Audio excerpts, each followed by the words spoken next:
The computer hacker group Anonymous is claiming tonight that it took down the website of the Federal Appeals Court in San Francisco this afternoon. They took down Senate.gov servers. They've taken down HB Gary. Sony's claiming they did $150 million worth of damage. So many confidential files that tonight, because of these hackers, can be in the hands of anyone. Visa, MasterCard, the PayPal situation. The criminals who hacked into Sarah Palin's private email. The Church of Scientology says Anonymous is a cyber terrorist group of religious bigots. Anonymous and this other group called Lulz Sec.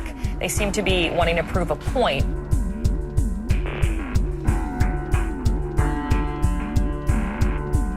Anonymous kind of was like the big, strong, buff kid who had low self-esteem. And then all of a sudden punched somebody in the face and was like, holy shit, I'm really strong. Anonymous calls itself the final boss of the internet, and sometimes it proves to be really fucking true. If you are going to violate the freedoms of the internet, you certainly better watch the fuck out. They are kind of the rude boys of activism. There's a real rough edge to them, which I think also is one reason why they garner so much love and hate from people too. They represent a certain sort of chaotic freedom. The hacker ethos has a passion for truth. It wants what's real to be out there. And it uses kind of the Philip K. Dick definition of reality. And reality is that which, when you stop believing in it, refuses to go away.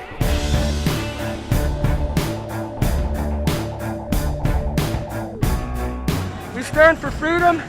We stand for freedom of speech, the power of the people, the ability for them to protest against the government, to right wrongs. No censorship, especially online, but also in real life.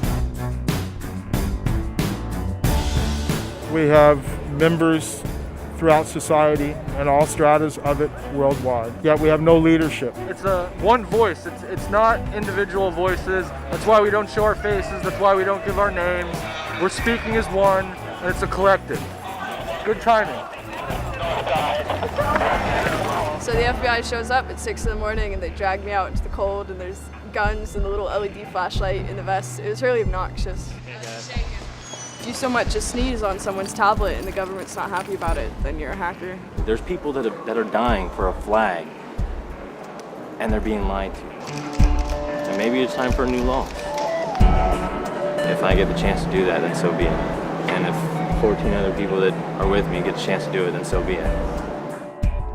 You want to see Anonymous rise up, try to shut down the message. Try to squash the message. Try to chill our speech. Then you'll see what Anonymous can do. Right now, you could argue that the most powerful people on Earth are a bunch of nameless, faceless 17 to 35-year-olds. It's like the hacker ruling class, right? It's my community, it's my culture. I identify with Anonymous. Whether they had a tiny part, or whether they had a substantive part in the Arab Spring or toppling of Tunisia and Egyptian governments, individual, young, nameless, faceless folks are having geopolitical impact. It's both exhilarating to realize that and terrifying to realize that. It kind of depends on how that power is wielded.